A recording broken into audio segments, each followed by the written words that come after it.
World Wrestling Entertainment is, to you and me, the biggest player on all of Planet Wrestling. But that said, its theatricality, its pomp, its spectacle still isn't for everybody, and some fans simply aren't interested. For years, though, this wasn't true of the wrestlers themselves, and no matter how unlikely the circumstances were, sooner or later, WWE always got the talent they wanted through the door. From Angle to Goldberg to Rousey, didn't matter who it was, sooner or later, if Vinnie Mac came calling, you answered.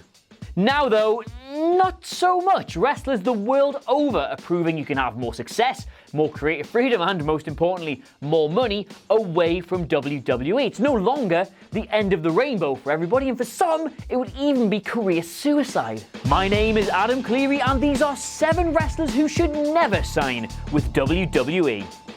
Number 7, Okada. Alright, so basic stuff out of the way first. Whenever a wrestler rises to the absolute pinnacle in another company, people assume they should move to WWE for, well, more money. The assumption is that all these other promotions have a financial glass ceiling that will always leave them vulnerable to WWE stealing their top guys away.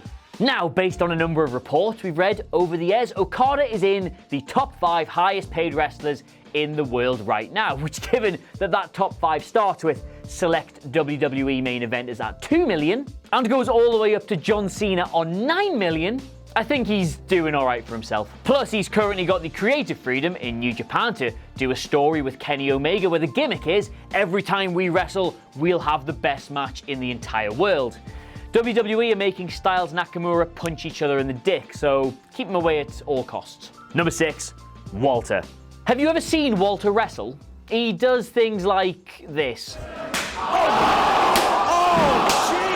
Oh my Colossus! Tree falling on. He is, on any show, one of the most brutally captivating things you could possibly watch. I have felt his chops from the back of the room loosen my actual teeth. I wanted to get in the ring and stop him beating up David Starr one night, even though I would surely have been killed.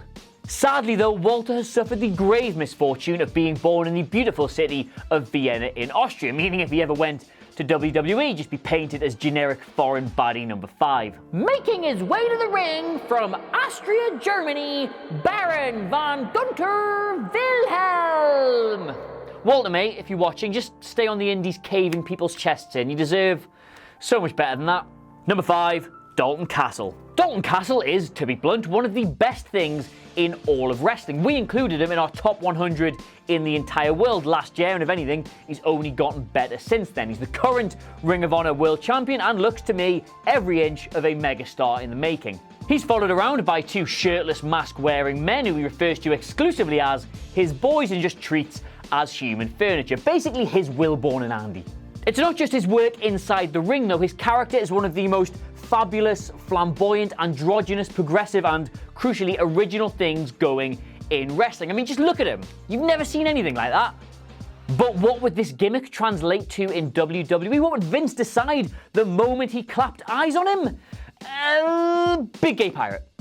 Number 4, the Young Bucks. WWE fundamentally are not interested in tag team wrestling, and coincidentally, the cornerstone of the Bucks' success over the last few years has been interesting and innovative tag team wrestling. The only tag team in WWE who have had a run, had a series of matches befitting their ability are Ciampa and Gargano, and they had to split up and have a singles feud just to achieve that. Plus, when you look at everything from Zack Ryder's YouTube channel to bloody Rusev Day, WWE absolutely hate it when wrestlers manage to get themselves over. I mean, imagine how well entire lines of merchandise or secondary storylines would go down if they're playing out on someone's own channel. Number 3, Sabre Jr. Arguably one of the most creative and inventive technical wrestlers audiences have ever seen, Sabre Jr. has gone from mid-card indie super attraction to genuine main eventer in New Japan. WWE were peachy keen on getting him in full-time after his appearance in the Cruiserweight Classic, but I'm delighted to report he told them to go suck an egg, and now he just does stuff like this. Look at the angle! Look at the angle of that half grab! I've never seen one like it! I've never seen one like it! The company are allegedly still very interested in him, but the whole mat-based, ground-style, twisty, all-the-limbs thing he does just would do nothing for their massive air quotes core audience. I mean, can you imagine a crowd of young children and pissed up Americans trying to watch him contort Baron Corbin into a pretzel?